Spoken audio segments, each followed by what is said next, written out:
Olá, sejam muito bem-vindos ao nosso podcast Conversas Sistêmicas. Hoje, com a alegria de receber uma amiga do meu coração, Aline Pacheco. Seja bem-vinda, Aline. Que gostoso, Ana, que alegria estar aqui. Depois de tanto tempo que a gente não se encontra pessoalmente, quer dizer, tivemos uma fugidinha, né, em São Paulo. É muito bom estar aqui, estar com essas pessoas que vão nos assistir e nos ouvir. Vai ser muito bom compartilhar daquilo que a gente vem experimentando. E a conversa com a Aline, gente, flui fácil, gostosa. Então, fica aí. Esse momento, inclusive, é muito especial para a gente. Há alguns anos atrás, a gente ensaiou, né, fazermos um podcast. Na época, não fluiu, mas hoje está aqui, ainda numa mesa profissional, levando, né, um serviço de qualidade. Sim. É muito, muito maravilhoso. Muito obrigada, Aline, pelo convite. É muito bom e é muito bom ter começado. Esse é o próximo passo de outros que a gente ainda vai descobrir. E todos eles são muito felizes. Eu agradeço por você ter sempre me convidado. E aí a gente vai manifestando os sonhos, né? Se lá atrás, se a gente não tivesse pensado nisso, se não tivesse dado errado, talvez a gente não estava aqui hoje. É, dessa forma. Mas aquela sementinha foi muito importante, né? Olhar com alegria, com otimismo, olhar com esperança, e esperança é um verbo de esperançar, faz com que as coisas aconteçam, né? Que a gente continue na jornada, buscando mais conhecimento, se aprimorando mais, até que a oportunidade chegue e nós estamos preparados para ela. Eu sempre penso nisso, né? A gente sempre começa pequenininho. É. A gente sempre começa do jeito que dá, né? Até que a grande oportunidade uma hora chega. E chega. E chega, sempre chega. Aline, é uma delícia iniciar esse Conversas Sistêmicas com você, porque a nossa proposta, né, é de abrir isso para outras pessoas, chamar pessoas para conversar sobre esse mundo sistêmico. E aí eu já vou começar com a primeira pergunta. Aonde que o conhecimento sistêmico já te levou? Quão longe esse conhecimento já te levou? E eu não estou falando de lugar. É um movimento permanente. E parece uma metáfora repetida, mas é a única que se aproxima da nossa capacidade de transformar, de conseguir entender um pouco isso, que é a pedrinha lançada na água. Aquelas ondas se propagam e a gente não sabe exatamente até onde ela vai chegar. Mas, em mim, elas continuam se propagando. Então, é curioso, porque há movimentos que eu fiz lá no início, que agora eu tenho uma compreensão muito maior deles em mim. Então, eles continuam vivos em mim, né? Os efeitos são realmente, assim, numa camada cada vez mais profunda e maior. Mas, de forma prática, aquilo que mais me transforma nos conhecimentos sistêmicos é a aplicação prática disso nas minhas relações, em especial com as pessoas que são mais íntimas, né? Do círculo fechado, do círculo mais íntimo, porque é onde está o maior desafio, né? Então, reconsiderar a minha postura em todas as minhas relações mudou verticalmente a minha vida. E isso não para de acontecer. Então, recompreender o meu lugar de existência nas relações familiares foi o que, inclusive, sustentou toda a minha jornada profissional. Que lindo isso, né? O que eu mais gosto do conhecimento sistêmico é justamente isso, a capacidade da gente aplicar isso no dia a dia. A gente testar o que está escrito ali, né? Experimentar o que está escrito ali, todo o conhecimento profundo do Bert ao longo de muitos anos e ver que realmente funciona. Eu olhando, né, para a minha história, por onde eu já passei, pelas situações que eu já vivenciei, é tão gostoso ver esse crescimento, sabe? De saber que hoje a Ana Paula tem uma relação e uma reação às coisas de uma forma totalmente diferente, que ela ampliou o olhar, que ela consegue enxergar além. E isso não é uma coisa de fora, é uma coisa interna mesmo, a ponto das pessoas não entenderem isso, né? Então, principalmente de ter segurança e certeza de agir de uma maneira em que as outras pessoas não estão entendendo, mas faz parte da minha essência. Sustentar esse lugar. Esse é um orientador. Você tocou num ponto que eu acho que isso dá um suporte diferente. É uma linguagem que traz um suporte diferente para quem está aprendendo a caminhar. Você não tem a dimensão disso e, às vezes, faz às cegas, né, Ana? Sim. É um movimento pessoal que você precisa fazer, mas você está inserida numa coletividade. Qual é a garantia de que isso vai dar certo? Isso vai dar certo? Eu não estou equivocada? Eu não estou fazendo da maneira errada? Né? Todo mundo tem essa insegurança. Mas tem uma literatura que nos ampara nesse sentido de que, olha, se você se mantiver centrada no seu lugar, a resposta provavelmente vai ser essa ou aquela ou a outra, no tempo de que ela puder amadurecer e surgir, e isso vai te dar indícios de que você está no caminho certo. E aí depois você dá o próximo passo, o outro. E eu sempre digo para as pessoas que na linha do tempo é que a gente vai aprendendo que isso realmente é bom e que nós fizemos o movimento necessário e que podemos seguir nele, né? É um bom o conhecimento sistêmico, mais do que o próprio movimento da constelação, eu acho que ele repostura a vida. E isso tem muito efeito. E é uma tendência agora, né? A gente sairmos do grande evento, que as pessoas acham que é a constelação, para o conhecimento, para a prática, para o dia a dia, né? Para o alinhamento, para entender o que eu posso fazer aqui, como funciona isso na prática e pegar essa postura, né? E viver a partir dessa postura. Eu estava lembrando ontem, Aline, uma decisão profissional que eu tive que tomar mais ou menos 12 anos atrás, que foi uma decisão assim muito difícil. Ali naquele momento eu fiz uma escolha de vida sem saber que eu estava fazendo uma escolha de vida naquele momento. Ou eu entrava para uma grande escola, para uma grande empresa e permaneceria ali até a aposentadoria, ou eu escolhia olhar para mim, para o meu empreendedorismo, para a Ana criativa que vive dentro de mim. E eu não sabia que eu estava tomando a decisão certa naquele momento. E foi tão difícil desagradar uma pessoa que eu amava muito e que tinha muitas expectativas em relação a mim, mas dizer a ela, o meu caminho não é esse, eu não posso ficar aqui. Porque já nos primeiros dias eu me sentia um passarinho ali preso naquela gaiola que eu não estava afim de morar. E agora, recentemente, eu recebi uma mensagem muito querida dessa pessoa e eu tive certeza que eu fiz a coisa certa. E foi tão gostoso. Não que não tenha sido desafiador, porque talvez ter aceitado esse emprego seria muito mais confortável, muito mais cômodo. Foi muito desafiador. Mas sabe quando você escolhe você, diante de todas as outras coisas, ali naquele momento eu escolhi eu.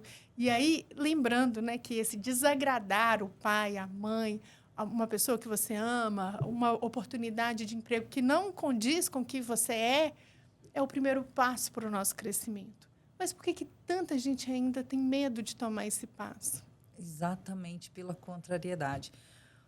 O Bert traz para a gente uma reflexão que eu acho muito, muito libertadora e, por isso mesmo, muito desafiadora. Toda felicidade traz em si um pequeno risco de solidão. E é verdade, porque quando você entra em sintonia com aquilo que é mais autêntico para você, você vai seguir por um caminho que tem muito significado para você. Vai fazer escolhas que você compreende bem.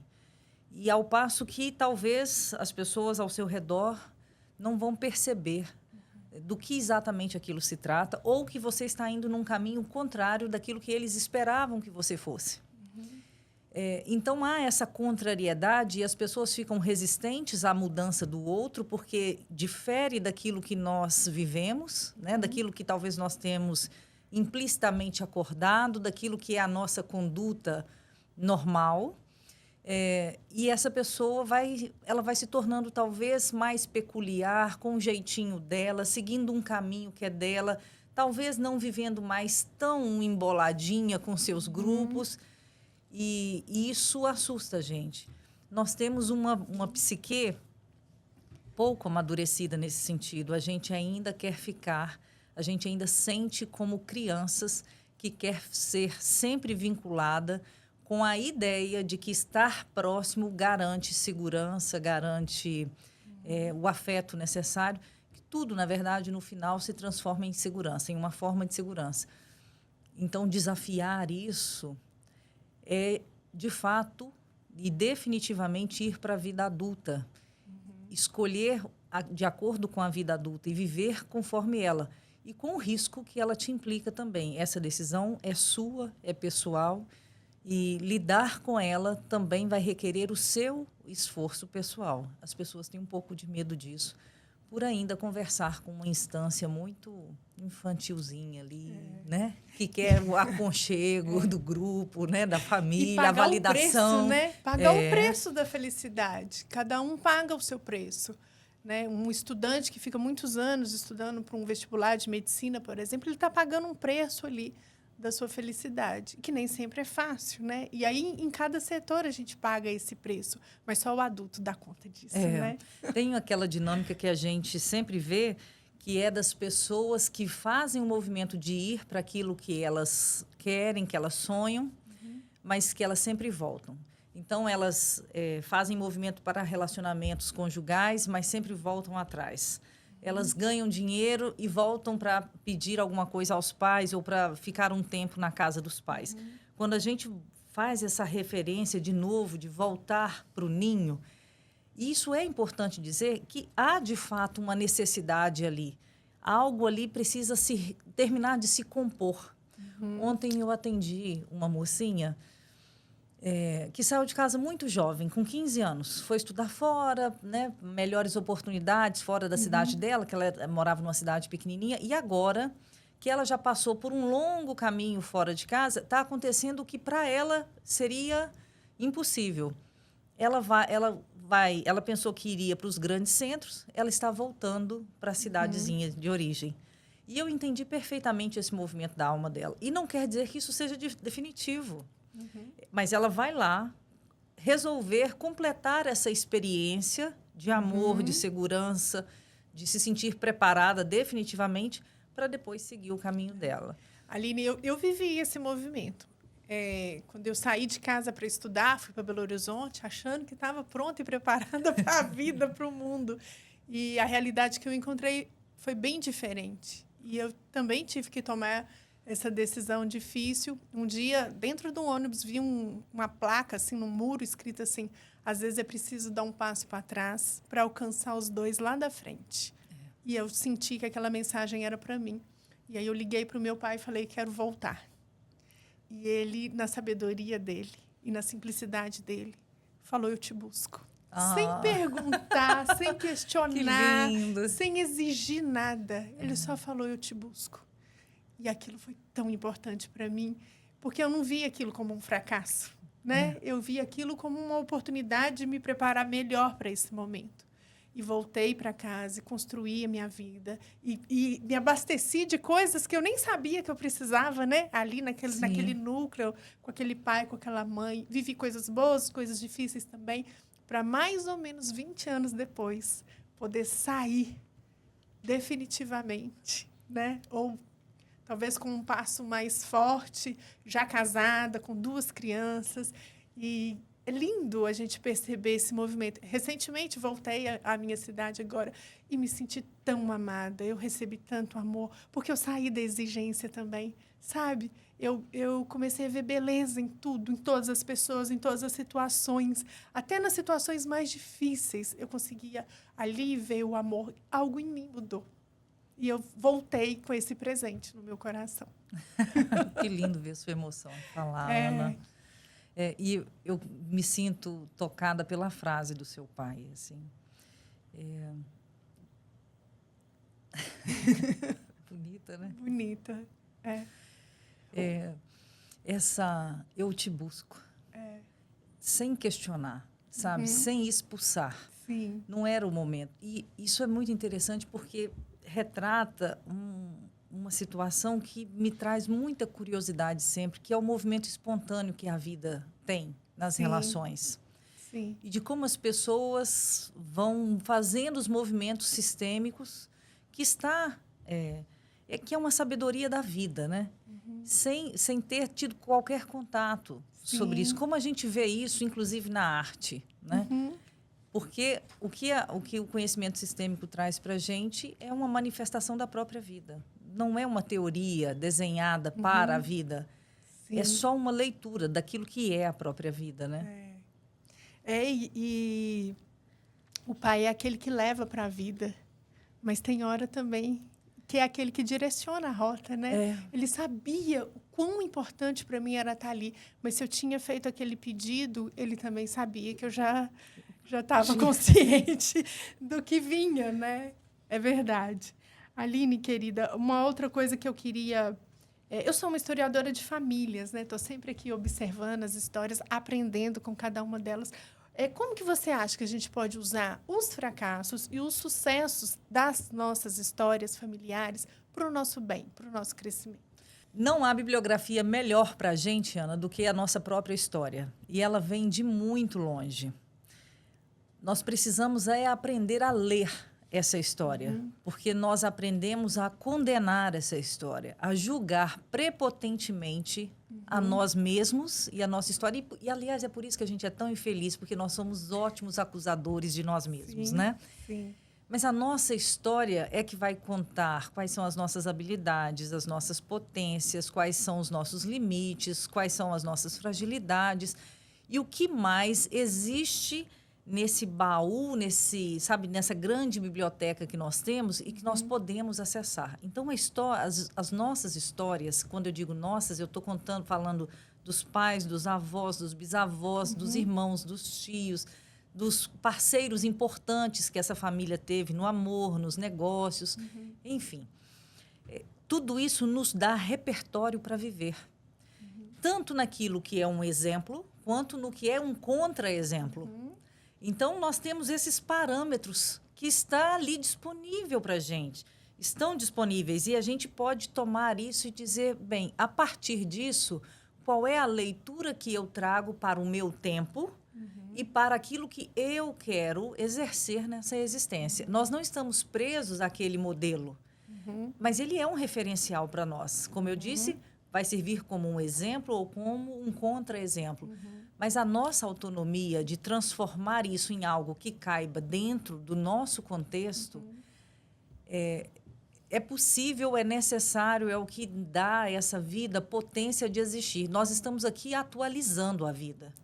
E a gente tem que atualizar a partir desse repertório que a gente tem. Da história que já existe, exatamente. E boba quem desperdiça isso. Justamente, né? Tudo que a nossa família viveu, sofreu, nos libera de não precisar fazer o mesmo. A gente já tem o exemplo ali, né? Agora, o que a gente mais recebe são os clientes querendo arrumar. A árvore familiar, consertar alguma coisa. E não tem nada para ser consertado, não né? Tem. Eu tenho um professor de neurolinguística que sempre diz uma frase que eu acho incrível e uso muito, inclusive, na psicoterapia. Gente, não vamos reinventar a roda. Para de ficar mexendo naquilo que já foi feito, que já funcionou de uma determinada maneira. Pega aquilo e segue em frente. Aquilo já foi feito, aquilo já foi determinado. Agora é com você, atualiza isso. É uma perda de tempo enorme, assim. E eu acho que o tempo é o nosso grande patrimônio. Enquanto a gente ficar voltado de costas para o futuro, escarafunchando um baú de coisas passadas, a vida está passando e a gente está de costas para ela, né?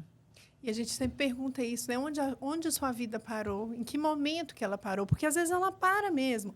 Num luto, numa separação, numa falência, num momento difícil. Mas a gente não pode ficar parado ali, né? A gente precisa se despedir disso com muito amor, com carinho e trazer esse aprendizado junto com a gente. Não é fingir que não aconteceu, é justamente trazer o que aquele momento ensinou e seguir em frente. Eu acho esse ponto que você traz muito importante. Fingir que não aconteceu, passar por cima do fracasso, da dor, da vulnerabilidade, da sensação de impotência, é abrir mão daquilo que vai te dar, da matéria-prima que vai te dar a capacidade de fazer algo diferente ali na frente. Se você desperdiça o seu sofrimento, eu vou juntar tudo nesse pacote de sofrimento, se você desperdiça o seu sofrimento, você vai repetir a história ali na frente, porque você não teve tempo de usar isso ao seu favor. Por medo, né? Por medo de ser pequeno diante do seu próprio desafio. Isso acontece muito. Muitas fugas em atalhos que, na verdade, só nos levam de volta para nós mesmos. E, então, nós vamos encontrar de novo aquela situação que a gente não cuidou, que a gente não elaborou, não construiu algo novo. É preciso olhar para isso, para aquilo que está disfuncional. Eu gosto muito desse termo. Dá um outro sentido para aquilo que antes a gente chamava de erro, né?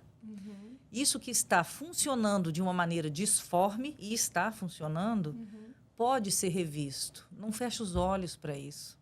É desperdiçar a vida, desperdiçar o tempo, e a matéria-prima da felicidade é essa, né? A matéria-prima do acerto é o erro. A gente não pode desperdiçar Aline, isso. nós estamos numa sociedade que cada vez incentiva-nos a anestesiar essa dor, né? Esse medo. Seja pelas compras, seja por algum vício, seja pelo trabalho excessivo. Estamos sempre sendo convidados a anestesiar essa dor, sendo que é tão bonito passar por isso, né? É uma autorresponsabilidade também. Totalmente. E eu acho que quem realmente vai salvar o mundo é a autorresponsabilidade. É a nossa única chance. Até porque, enquanto a responsabilidade for do outro, eu nada posso fazer. Então, eu estou muito sofrida, eu não consigo me colocar profissionalmente, eu não consigo ganhar dinheiro, mas é porque o mercado, é porque o patrão, é porque o marido, é porque eu não recebi uma estrutura familiar que me orientou. Então, enquanto isso for responsabilidade dos outros, de fato, você vai ser uma pessoa só sofrida. Tudo bem. Se você suporta isso, Sim. ok, fique nesse lugar e vamos gastar tempo assistindo vídeos e vídeos e vídeos que nos consolem da nossa própria angústia. Ou tomamos a propriedade sobre isso e pensamos como tudo isso que me afetou, de fato, Sim. pode ser agora tratado de uma outra forma por mim. E aí você vai cuidar da sua vida, do seu casamento, da educação dos seus filhos, da sua saúde física, da autoimagem que você tem. É nesse sentido. Eu acho que a gente só vai conseguir pensar na hipótese de um mundo melhor se a gente tiver a convicção de que esse mundo sou eu, é você, e a gente vai ter que entender a potência desse trabalho individual. Se nós entendermos que o mundo é individual também, aí nós temos a chance de fazer uma sociedade melhor. Mas é sem fugir daquilo que nós somos, porque nós estamos nos barganhando a preço de banana. Né? E aí o convite é tomar a vida nas próprias mãos, né? Sim. É tomar a direção da vida, o rumo da vida, e confiar que essa vida vai trazer para mim o que precisa trazer, o que eu vou estar no lugar certo na hora certa e que eu vou estar pronto para as oportunidades que aparecerem. Recentemente, Aline, eu fiz um trabalho para empresas, né, do conhecimento sistêmico para empresas e para escolas, né, também já fiz, você também já fez, e como essas pessoas estão carentes, né, e como isso chega no mercado de trabalho, né, como o funcionário vai para a vida sem saber quem ele é, né, sem saber o que ele pode fazer por ele mesmo e por aquela empresa, né, o servir. As pessoas estão querendo ser servidas, né? Estão. Elas não sabem servir. E são as mesmas pessoas que também estão querendo não assumir as suas responsabilidades, esperando, inclusive, que os terapeutas façam isso por elas. Que o professor faça pelos filhos delas, que o marido faça por ela, que, né? A empresa faça por eles. Exatamente, essa enorme terceirização. Ana, diante do seu comentário, eu queria que você falasse sobre essa postura que as pessoas têm, de querer ser servidas ao invés de assumirem aquilo que é próprio de um adulto, que é se colocar ao serviço. Ao serviço na maternidade, na paternidade, ao serviço na empresa, nos negócios, ao serviço do mundo, naquilo que ela faz. Tudo está ao serviço. O que é que faz com que essas pessoas permaneçam nessa necessidade de ser servidas? Aline, recentemente fiz uma consultoria para as empresas, geralmente faço também para as escolas, né? Já que venho da educação, venho do servir como professora, né?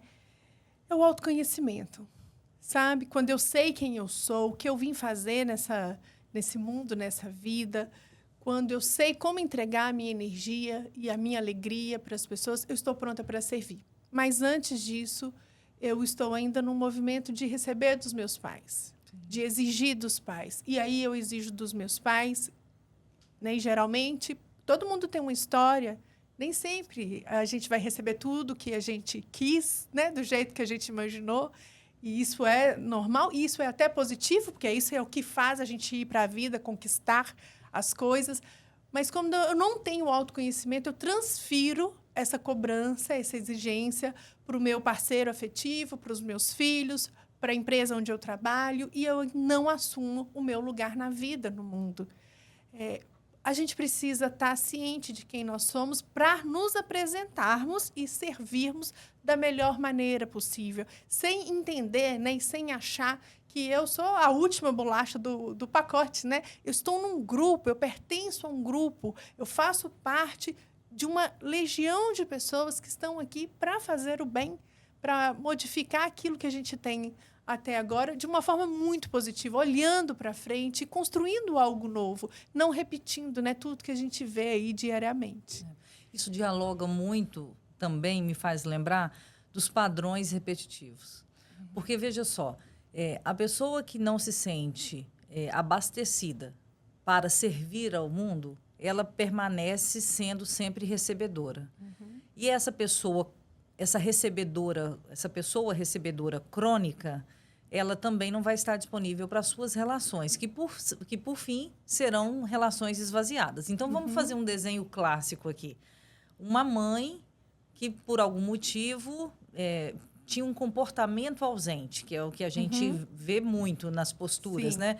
Cuida, faz aquilo que é da ordem, do cuidado, mas não tem... Conexão emocional. Exatamente. O filho, provavelmente, ele tem grandes chances de permanecer recebedor tentando compensar aquilo. Sim. Mas ele cresce, casa, tem filhos, enfim, faz essas coisas todas. Essa demanda vai acontecer aqui de novo, porque ele também não ocupa plenamente o lugar dele. Sim. Então, já na terceira geração, esse quadro vai se repetir. E que, se não for visto, vai continuar se repetindo, até que alguém observe isso e interrompa esse ciclo de impermanência, né? Essa é uma cena extremamente comum. Né? Clássica. E eu queria que você conversasse sobre essa importância de interromper isso que a gente conhece, inclusive, de maneira vulgar, como síndrome de Gabriela, né? Eu nasci assim, eu sou sempre assim, serei sempre assim. O que se pode fazer nesse sentido? Aline, o Bert traz para a gente 3 pontos muito importantes: percepção, observação e respeito. São os 3 pontos. Mas a gente só consegue fazer isso se a gente estiver consciente. Se a gente estiver no piloto automático ali do dia a dia, isso é praticamente impossível. Mas é tão lindo quando você se abre para esse processo, né? O que era um segredo numa geração anterior, ele vira um sintoma, e nessa próxima geração, ele vira uma consciência. Quando ele se torna uma consciência, algo pode ser diferente. E a gente faz isso, de novo, percebendo, observando, mas com muito respeito e sem nenhum julgamento. Eu olho para minha avó, para minha bisavó, que passaram pela mesma situação e deram conta da maneira dela. Mas eu olho com tanto respeito a ponto de dizer: querida avó, querida bisavó, agora eu sei que a gente pode fazer diferente. E aí eu estou dando um passo a mais nessa história. E não é que eu seja melhor, não. É porque hoje eu tenho acesso às informações e porque também já aprendi com o que houve lá atrás, é que eu posso fazer um pouquinho diferente.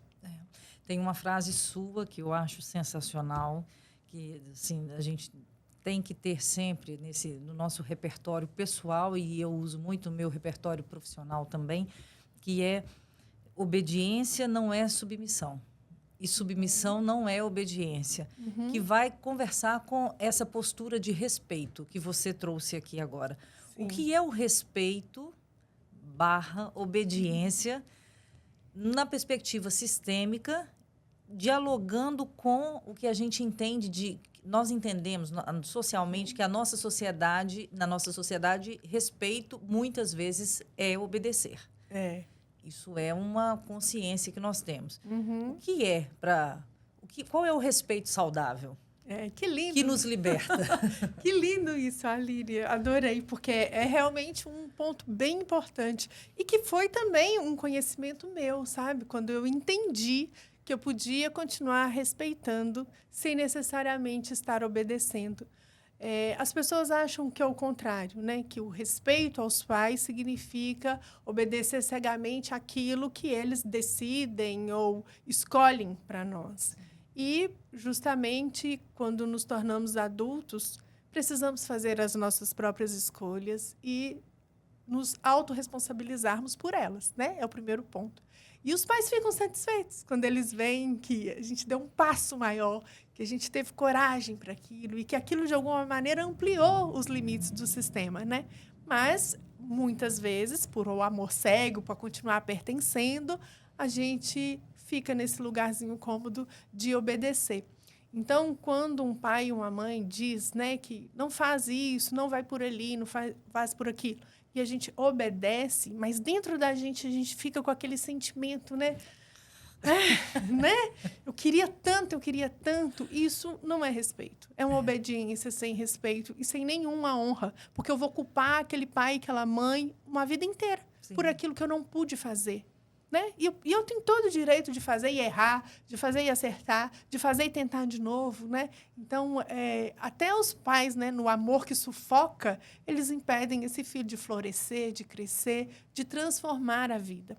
Mas quando, numa situação, dentro dos riscos, né, totalmente calculados, nós estamos falando aqui de pessoas adultas, eu olho para esse pai e olho para essa mãe e digo a eles, eu vejo a preocupação de vocês, mas eu dou conta, eu quero tentar.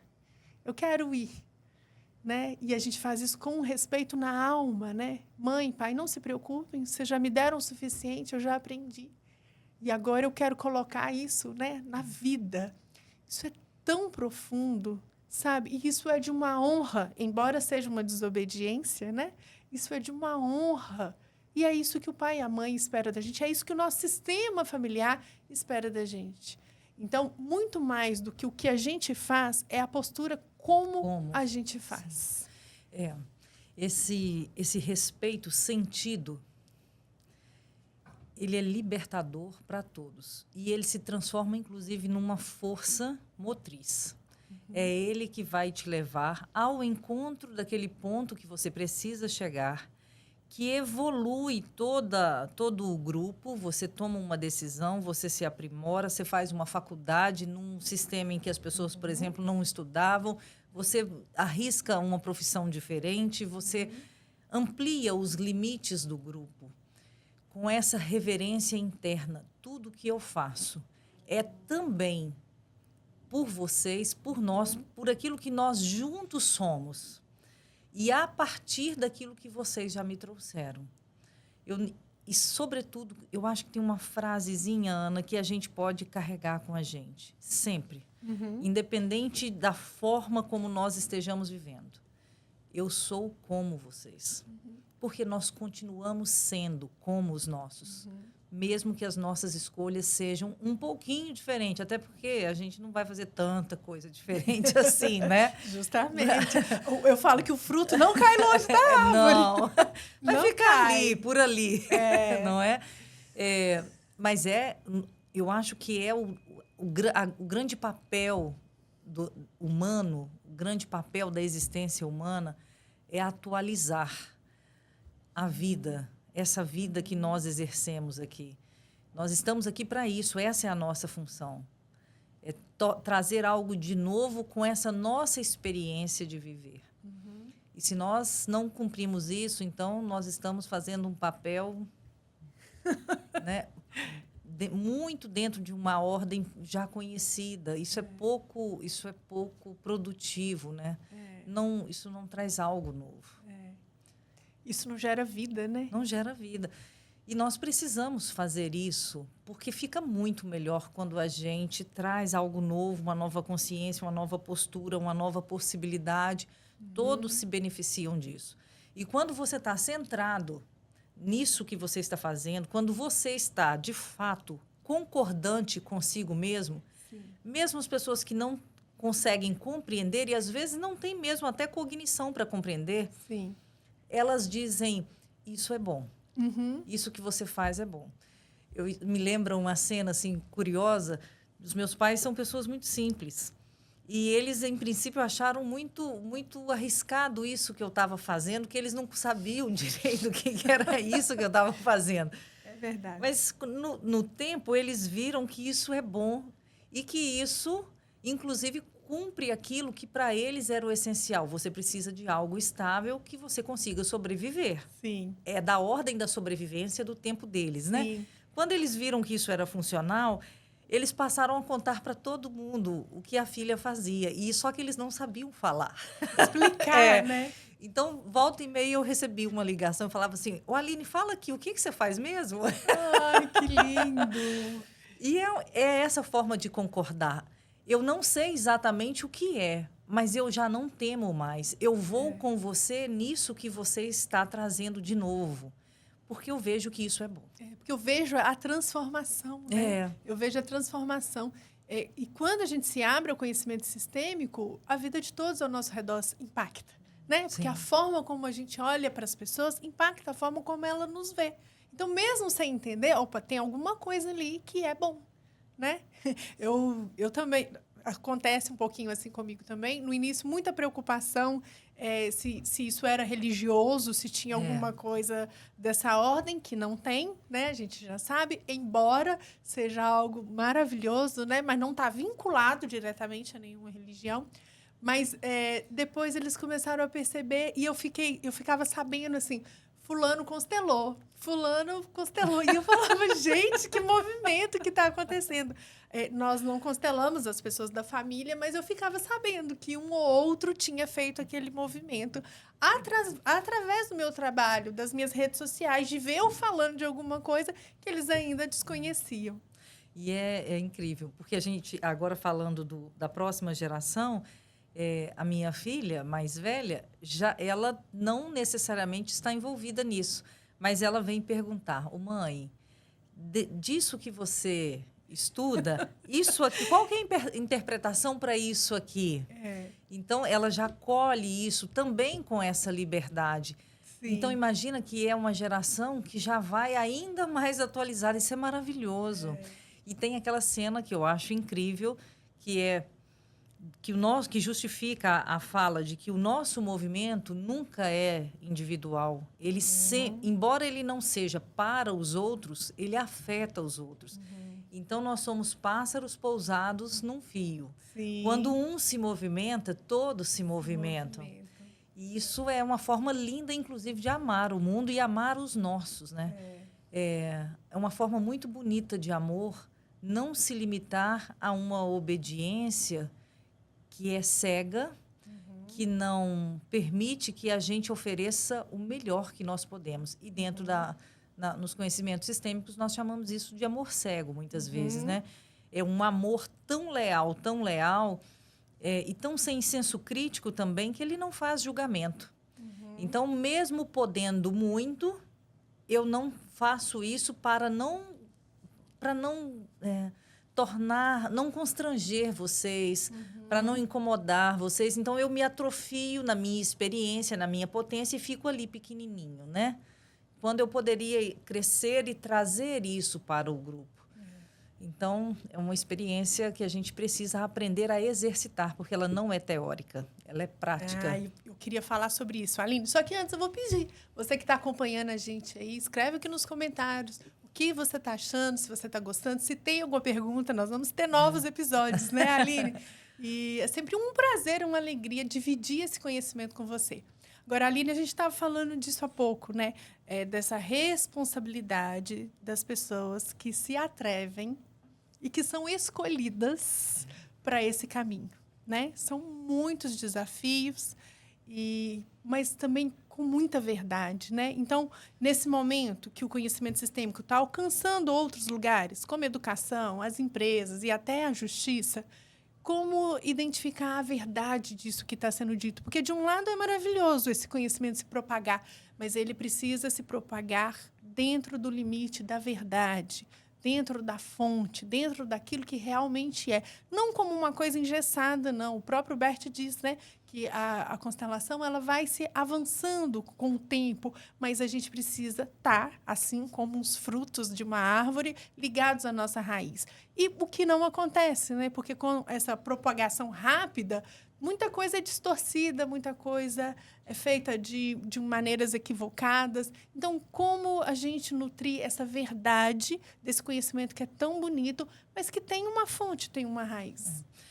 Já começa o exercício da autorresponsabilidade desde o primeiro passo. E isso é um fator, um critério fundamental da constelação familiar. Na constelação familiar, a gente não lida com pessoas que não estejam dispostas a assumir a sua responsabilidade. Isso começa já no primeiro passo, que é escolher a quem ela recorre, qual profissional ela escolhe, qual é o ensino que ela vai buscar para ela se aprofundar nisso, porque eu também estou convicta de que para fazer esse movimento ela tem que se informar, não é se colocar na mão de um terapeuta, e seja ele quem for, ela tem que buscar informação, buscar um profissional que seja estudioso, que esteja ligado às pessoas de base desse movimento, que esteja inserida nos movimentos de estudo coletivo, que nós temos grupos importantes hoje no Brasil, Sim. que ela busque conhecer e perceber se o posicionamento daquele profissional é coerente com aquilo que ela tem como informação. Se aventurar em teorias que propõem coisas muito diversas é um risco muito grande. Eu sou bastante criteriosa nesse sentido. Eu acho que nós temos acesso à fonte, então nós precisamos ir para a fonte. E escolher quem vai conosco até essa fonte. E a fonte continua com a água límpida. Então, tudo se mostra como deve ser, de maneira ética, de maneira legítima, autêntica, verdadeira. E a gente consegue reconhecer isso, Ana. Então, em qualquer área. E esses profissionais, mesmo aqueles que não estão atuando na parte clínica, no direito, nos negócios, na educação, que, inclusive, esses conhecimentos levados para esses setores transformam muito as relações, potencializa muito a dignidade humana. Sempre perceber a coerência do profissional. Eu acho que nós estamos, e acho que essa é uma responsabilidade de quem se coloca também para trabalhar com isso. Ele precisa ser coerente com aquilo que ele oferece, né? E, Aline, não dá para escolher, né? Como se fosse uma prateleira de supermercado. Não. Não dá para escolher. E é uma coisa muito séria, assim como não escolhemos um médico, um outro profissional dessa forma. Tem que ser alguém que realmente vive aquilo na vida. Não significa que seja uma pessoa perfeita. Não será. Né? Nunca será. E, aliás, é bom que não seja, porque são as transformações internas e esse caminhar, né, que pode levar o cliente a algum lugar. Né? Então, só quem passou por aquele processo pode levar o cliente em algum lugar. E, recentemente, no congresso que a gente teve, a gente viu grandes profissionais diante de muitas pessoas que entregaram o que eles tinham de mais bonito, mais precioso, mais íntimo, que é a vulnerabilidade. Sim. Né? E eles não perderam, diante dos nossos olhos, dos olhos de quem trabalha com a verdade, a grandeza deles não. Né? Mas foi tão bonito ver que, em algum momento, eles também estão aqui aprendendo e não só ensinando. Né? Isso volta lá para a sua primeira pergunta, que eu acho que que o movimento terapêutico é curioso, que nós estamos aqui quase que numa sessão. Ele faz esse movimento cíclico, que é lindo, de que ele não tem início e fim. Ele se reconecta o tempo todo. O que a constelação, aonde ela te levou, em que profundidade ela te levou? Na profundidade de suportar suportar no sentido de dar suporte àquilo que eu sou. E eu sou uma pessoa vulnerável, eu sou uma pessoa que dialoga com o medo, que dialoga com sombras que às vezes ainda me assustam, com lugares que ainda querem chorar, com instâncias que sonham e que às vezes pensa que está muito longe, está quase impossível, com alguém que batalha muito, com alguém que requer aconchego, com alguém que quer cuidado e que sabe tanto disso que quer oferecer cuidado porque reconhece que todos podem, necessitam e merecem. Então, quando a gente vê, por exemplo, um Renato Bertatti seguindo mais de 1 hora num choro copioso, porque aquilo tocava a alma dele, enquanto ele estava também servindo, a gente entende que, na verdade, tudo que nós podemos é ser nós mesmos. E que isso é permanente. E que as pessoas, inclusive, vão nos acessar por isso. Eu não tenho medo hoje de falar sobre as minhas experiências, nem de contar das minhas alegrias, que é uma coisa que, curiosamente, constrange muitas pessoas. Porque o que me conecta, eu estou convicta disso, o que me conecta a outras pessoas, em especial a outras mulheres, não é a literatura que eu trago comigo. O que me conecta com elas é a capacidade que eu tenho de ser a mulher que eu sou, que não é um modelo para ninguém, mas que está se autorizando ser. E o que elas querem não é ser a Aline, é ser elas mesmas, descobrindo isso. Como é que é possível que a gente encontre o momento da vulnerabilidade e não busque um atalho para ele, não corra, que a gente não se assuste com os nossos medos mais do que o necessário e que a gente não sinta vergonha de ser feliz. Então, a constelação vem trazer isso. Eu sou quem eu sou, formada de muitas histórias, de pessoas errantes e acertantes. E isso me dá uma potência de viver que eu estou me autorizando a viver. Em tudo aquilo que apresenta. E as pessoas têm se conectado para isso. Ninguém está em busca de um método. As pessoas estão em busca de conexão.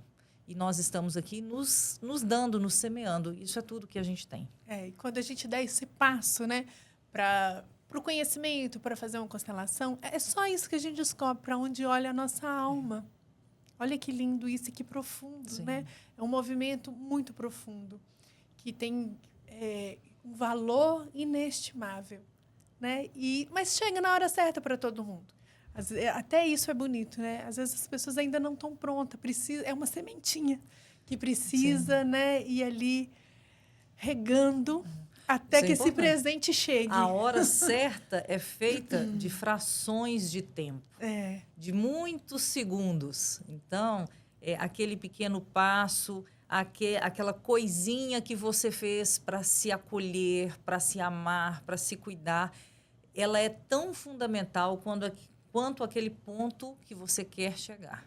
Ela é o próximo passo dessa jornada que você está fazendo. Então, para chegar na hora certa, na tal hora certa, a gente vai colhendo os nossos tempinhos, os nossos segundos de cuidado, de consciência pelo caminho. Isso é muito bonito. Aline, queria te agradecer. Foi tão gostoso, tão profundo, né? Como é sempre com você, algo toca, algo mexe. Que seja a primeira de muitas, que a gente possa estender isso, né, aos outros convidados de maneiras bonitas, que a gente continue com a força, com a alegria, com a disponibilidade para a vida de servir, independente dos perrengues que vêm juntos, né? Porque a gente cresce também enquanto a gente vivencia os perrengues. Mas eu fico tão feliz de saber que a minha energia encontrou um lugar, né, para eu ser eu, e que nesse lugar eu aprendo, eu ensino, eu amplio a consciência da minha família. E eu fico feliz de ter você como minha amiga, como minha colega de trabalho, como uma profissional que desperta tantas outras mulheres, homens e famílias para esse mundo novo que a gente teve o prazer de conhecer. É verdade. E eu agradeço muito a tudo que nos traz até aqui, Ana, a tudo que nos sustenta aqui agora, a toda essa ciência, né? A tudo que compõe essa vontade de viver e de viver bem E cada pessoa que chega no consultório, chega na rede social, está aqui ouvindo ou assistindo a gente. Cada pessoa que chega, em qualquer tempo, isso é sempre novo, é atualizado, o tempo é agora.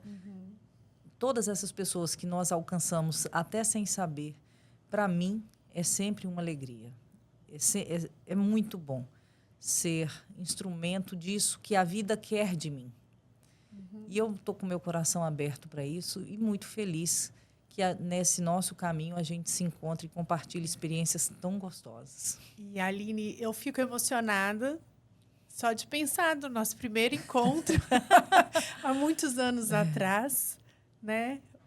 Que foram as histórias também que nos encontraram, mas era um tipo de história diferente. Mas ali a gente já exerceu uma parceria que a gente não sabia que ia reverberar tanto, né? Tantas coisas aconteceram na nossa vida desses 15 anos para cá, mas a nossa amizade permaneceu. Né? A Aline se transformou, eu me transformei. Nós nem éramos... A Aline já era mãe, né? Mas eu nem era mãe ainda. E algo bonito, né? Se deu entre nós. Eu estou achando bonitinho como a gente atualiza as parcerias. Nós vivemos no tempo, empreendendo muitas coisas. Sim. Isso sempre encontrou lugar entre nós. Isso é muito bonito. Isso é muito bom. Isso é muito bom. Que delícia, então. A gente encerra esse podcast com alegria no coração, sabendo que novas oportunidades virão. Então, não deixe de registrar aí também para você como foi, né, essa conversa, esse movimento. E é isso. É isso. Um grande abraço, gente.